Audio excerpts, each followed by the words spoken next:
খবর আছে না নাই? হ্যাঁ, সুতরাং আমার বন্ধুরা, সত্যিকারের তাফসীর কাকে বলে? কোরআনের তাফসীর হবে কোরআন দিয়া, কোরআনের তাফসীর হবে বাস্তব। আমি আর কিসের মুফাসসির নেই? আজকাল মুফাসসির কোথায়? বাংলাদেশে এত মুফাসসির কোথায়? আমরা হলাম নকল বক্তা, আসল মুফাসসির আমরা না। মুফাসসির হলেন, কোরআনের মুফাসসির কারা? কোরআনের এক নম্বর মুফাসসির হচ্ছেন স্বয়ং আল্লাহ নিজে। ভালো করে কান পেতে বন্ধুরা, তাফসীর জগৎ শুনছেন, আরো শুনবেন, হইছে এগুলো আপনি তাফসীর বুঝবেন, বক্তারা আসলে তাফসীর শুনবেন। কোন এক নম্বর তাফসীর কারক আল্লাহ নিজে। দলিল সূরা ফুরকানের 33 নম্বরে আল্লাহ বলেন, ওয়ালা ইয়াতুনাকা বিমাসালিন ইল্লা জিনাকা বিল হাক্কি ওয়া আহসানা তাফসীরা। আল্লাহ নিজেই তাফসীর শব্দ উল্লেখ করে বলতেছেন, মানুষের জন্য জাগতিক যা প্রয়োজন, যত বিষয় আছে, জটিল কুটিল সব সমস্যার সমাধান দিয়া আমি আল্লাহ কোরআন শুধু নাজিল করি নাই, ওয়া আহসানা তাফসীরা, এর সর্বোত্তম তাফসীরটাও আমি আমার কোরআনের মধ্যে করে দিয়েছি। সুবহানাল্লাহ বলবেন না? তাহলে উত্তম তাফসীর কার? প্রথম তাফসীর কার আল্লাহ নিজেই, সুবহানাল্লাহ। দুই নম্বর তাফসীর কার মুহাম্মদুর রাসূলুল্লাহ সাল্লাল্লাহু আলাইহি ওয়াসাল্লাম। বলা রাসূলে, ইত্তাবিউ মা উনজিলা ইলাইকুম মির রাব্বিকুম, নবীজি তোমার উপরে যা নাজিল হয়েছে তাই তুমি বলো। ওমা ইয়ানতিকু আনিল হাওয়া ইন হুয়া ইল্লা ওয়াহয়ু ইউহা, রাসূল নিজের মনের কথা বলে না, আল্লাহ যা বলেছেন সেই কথাগুলো বলে বুঝিয়ে দিয়েছে। দুই নম্বর হলো মুহাম্মদুর রাসূলুল্লাহ, তিন নম্বর হলো সাহাবীরা। কারা? কি রে, রাগ করছেন নাকি আপনারা? মন খারাপ? আমার কথা কি বোঝা যায় না? যায় না? তৃতীয় হলো, এই কোরআন যখন নাজিল হয়েছিল তখন কি আমরা ছিলাম? কথা বলে কারা ছিলেন? সাহাবীরা। তাদের সামনে নাজিল হয়েছে আর আল্লাহ নবী তাদেরকে বুঝিয়ে দিয়েছেন। সেই সাহাবীরা যারা ব্যাখ্যা দিয়েছেন ওটা চূড়ান্ত শেষ, ওর পরে আর কোনো তাফসীর নেই।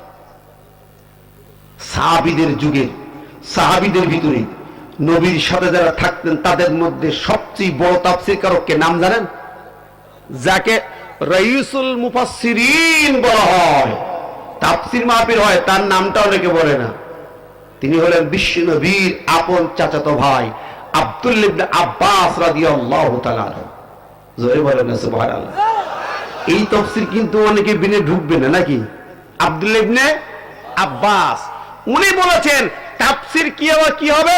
উনি বলছেন, ইন্নাজ জামানা ইউফাসসিরুল কুরআন। এই জায়গায় হলো মূল কারিগরি কথা, মূল কথা। উনার মূল বক্তব্য হচ্ছে ছোট্ট কথা, ইন্নাজ জামানা ইউফাসসিরুল কুরআন। জামানা মানে কি? কাল, যুগ, সমসাময়িক প্রেক্ষাপট। ইউফাসসিরু, প্রেক্ষাপট তাফসীর করবে কোরআনের। কথা অন্যরকম। এই তাফসীর করবে প্রেক্ষাপট, যুগের চাহিদা, প্রয়োজন, অবস্থা, কাল, সন্ধিক্ষণ কোরআনের সঠিক তাফসীর পেশ করবে। কথা বলেন? কবরে মাটির নিচে আর আকাশের উপরের ওয়াজ দিয়ে তাফসীর না। যুগের প্রয়োজনে, যুগের অবস্থা, বাস্তব প্রেক্ষাপটের আলোকে হবে তাফসীর। কথা বলে ঠিক না? ঠিক। সেই তাফসীর হবে। রাজি আছেন কেন? রাজি আছেন? আমার ভাইরা, আমি আপনাদের সামনে বলেছি কোন সূরা আজকে তাফসীর হবে? সূরা আল ফাতহ। আমার বন্ধুরা, মহাগ্রন্থ 26 পারা। কত পারা? 48 নম্বর সূরা, 26। সূরাটা মাদানী সূরা। এই সূরার তাফসীর। সূরার নাম কি? আল ফাতহ। ফাতহুন মানে বিজয়। ফাতহুন মানে কি? জয়গান নাকি? আরো জয়গান? বিজয়। ফাতুন মানে ইযা জাআ নাসরুল্লাহি ওয়াল ফাতহ, যখন সাহায্য এলো, বিজয় আসলো, তখন কি করবে? ওয়ারাইতান নাস ইয়াদখুলুনা ফি দীনিল্লাহ, দেখবে মানুষরা দলে দলে ঢুকতেছে। এখন তুমি কি করবে? ফাসাব্বিহ বিহামদি রাব্বিকা ওয়াস্তাগফিরহু, তুমি আল্লাহর তাসবিহ করবে আর আস্তাগফিরহু, গোটা জাতিকে মাফ করে দেবে। প্রতিশোধ নেবা না, মাফ করে দিবা।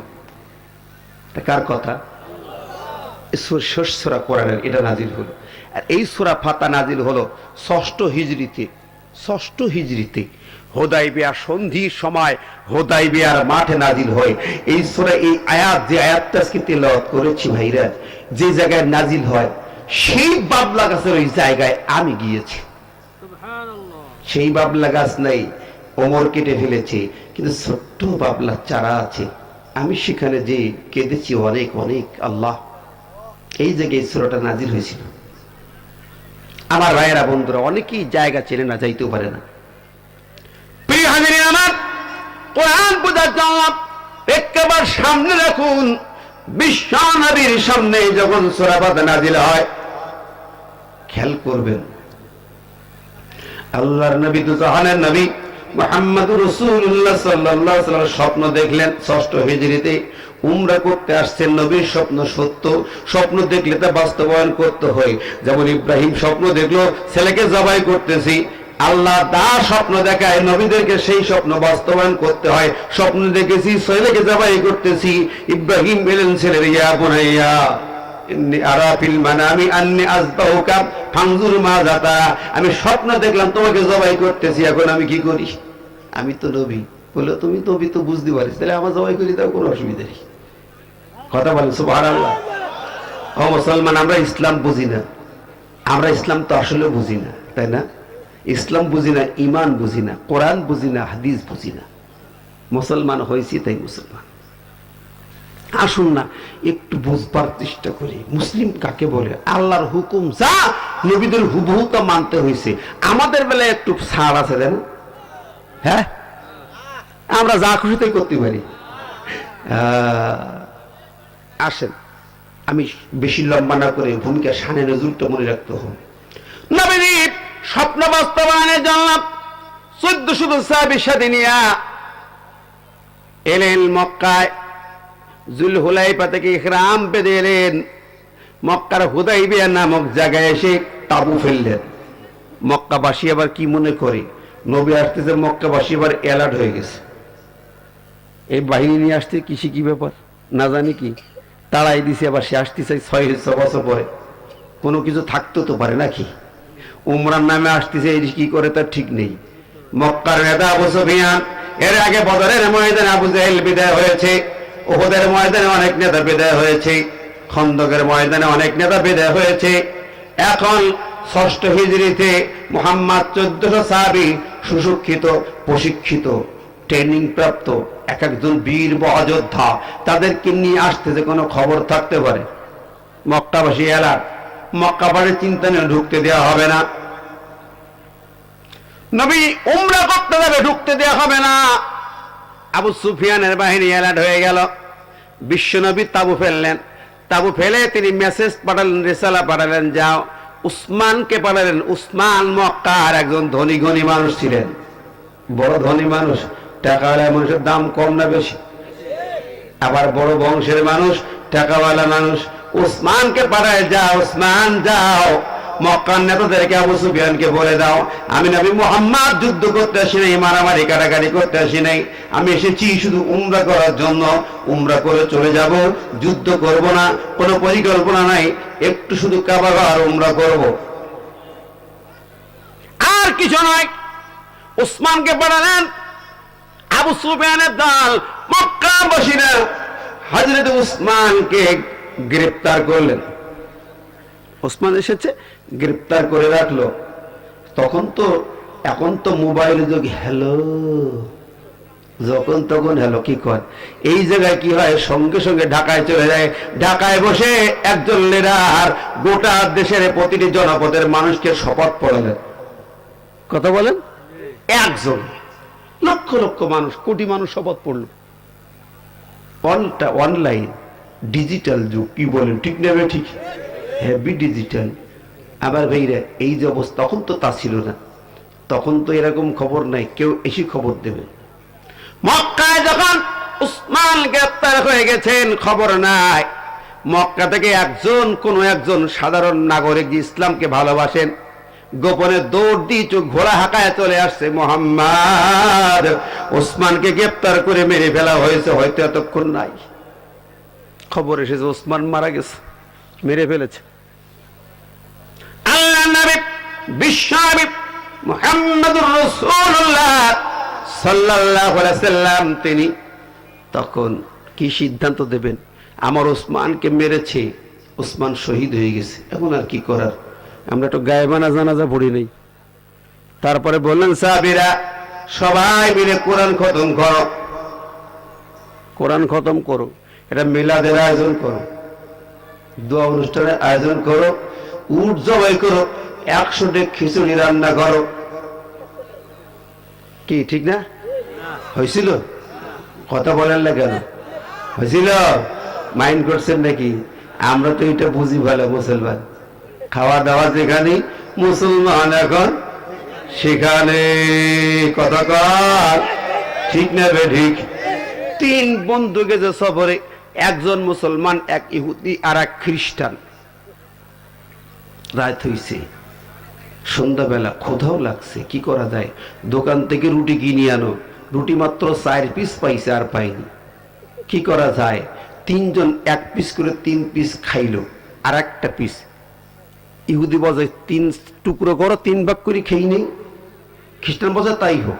মুসলমান বলছে দেখ 1 কান করে রুটি খাইছি তো, পেট তো ঠান্ডা, এখন শুয়ে যাই, ওই রুটিটা এখন থাক, ওটা রেজার্ভ থাক, আমরা ঘুমাই যাই। ঘুমের মধ্যে যে ভালো স্বপ্ন দেখবে সে ওই রুটিটা উপহার পাবে। আজকে একটা স্বপ্নের খেলা হোক। স্বপ্ন তো আবার দিনকাল পাল্টি দেয়, কথা বল লেখেন। বন্ধুরা আমার ঘুমিয়ে যায়, বেশ কিছুক্ষণ হয়ে গেল, 2-1 ঘন্টা হয়ে গেল। ইহুদি খ্রিস্টান নাক ডাকায়, মুসলমানটা আড়ামোড়া খায়, ও আর ঘুমায় না। যখন দেখো ওরা নাক ডাকাচ্ছে, ও আস্তে আস্তে উঠছে, উঠে রুটিটা খেয়ে মোটামুটি সাইজ করে এবার শুয়ে পড়ছে। মধ্যরাত পার হলো, মধ্যরাতের পরে ইহুদির ঘুম ভাঙছে, কয় খ্রিস্টান ভাই ওঠ না, আমি খুব ভালো স্বপ্ন দেখেছি। তাই? খ্রিস্টানটা উঠলো, তাহলে কি করা যায়? মুসলমানটা ডাকো। আচ্ছা ডাকো, ডাকা যাক। মুসলমানের ডেকে তুলল, তা ডাকাতে দেখতে যাই এ পাশ থেকে ঘা দিচ্ছে, উল্টি ওই পাশে যাচ্ছে, ও পাশ থেকে নাড়া দিচ্ছে, উল্টি বাম পাশে যাচ্ছে, আবার বাম কাট ডাইন কাট, এ পাশে ঠেলা ও পাশে ঠেলা। জাগা লোক কি জাগানি যায় ভাই? সহজে জাগানি যায়? ও তো জেগিয়াছে, খেয়ে দিয়ে কে বসিয়েছে। এখন শেষ বেলা 2 জন 2 পাতে হাত ধরি বাহুদুরি ডেকে তুলল, উঠি বসি বলছে হ্যাঁ এত সুন্দর স্বপ্ন দেখছিলাম, শেষ তুলতে পারলাম না। আচ্ছা তোমার আর শেষ হতে হবে না। খ্রিস্টান বলছে আমি যা স্বপ্ন দেখেছি, রুটি আমার পাওনা হয়ে গেছে, আমি স্বপ্ন দেখলাম 4th আসমানে উঠে গেছি, আমার নবী ঈসা রুহুল্লাহর সঙ্গে দেখা হয়ে গেছে। কত বড় কত স্বপ্ন, রুটি আমার ভাগে হবে। ইহুদি বলে বন্ধুরে আমি স্বপ্ন দেখলাম, তুমি তো গেছো 4th আসমানে, আমি 6ষ্ঠ আসমানে উঠে গেছি, আমার নবী মুসার সঙ্গে দেখা হয়ে গেল।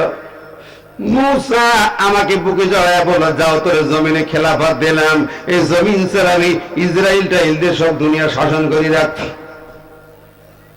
ইহুদি দুনিয়া শাসন করবে, যা খেলাফত দিলাম, আমি মুসার খলিফা, রুটি আমার। মুসলমান বলছে ও তাই? শোন আমার স্বপ্ন পরে বলছে এটা ঘটনা ঘটে গেছে, বলে এর মধ্যে কাহিনী ঘটে গেছে। কি কাহিনী?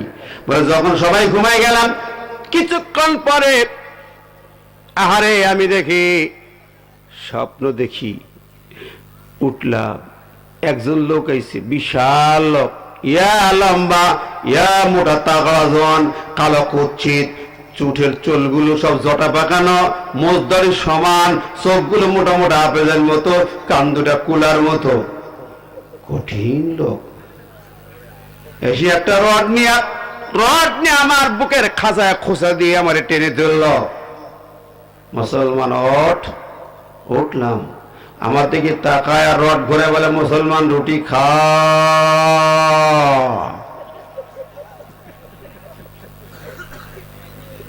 মুসলমান রুটি খা বলে, হায় রে, ওর চেহারার দিকে তাকায়া তো চিন্তায় পড়ে গেছি। বললাম দেখো 3 জনের হক নষ্ট করা যায়? তখন লট ঘোরায় আর কয় মিয়া রুটি খান, আর খাইছি তো রে। আমি পেরেশানি যে মরে গেলাম। ও শুনেছি হুজুরটা বলে জান বাঁচানো ফরজ, জান বাঁচানো ফরজ মনে করে রুটি খাওয়া শুরু করে দিলাম। হ্যাঁ, জান বাঁচানো ফরজ মনে করি। ইহুদি বুঝতে পারি যে কাম তো সারেছিস। আচ্ছা বন্ধু গেল, তোর তো জান বাঁচানি ফরজ হয়ে গেল, রুটি খাওয়া শুরু করলি। তা আমরা তো দুই বন্ধু পাশে ছিলাম, এত কঠিন মুসিবতে পড়লি, দুশ্মন তোরে মারি ফেলতে চায়, তোরে খাইয়ে ফেলতে চায়। তা আমরা দুই বন্ধু পাশে ছিলাম, আমাদের একটু ডাকলি না কেন? একটু ডাকতে পারতিস তো, আমরা উপকার করতে না পারি তোর পাশে দাঁড়াতাম। মুসলমান কি বলে চিন্তা করে, বলে বন্ধু রে, কঠিন বিপদে কে না বন্ধু খোঁজে, সাথী খোঁজে, সাহায্যকারী তালাশ করি। আমি কি কম তালাশ করেছি রে ভাই? আমি দেখতেলাম রে কেমনে পাবো তোদের কি? খ্রিস্টান গেছে চতুর্থ আসমানে, তুই গেছিস ষষ্ঠ আসমানে, দুটোর কারোর খুঁজে পাইলাম না। কি কথা বলেন?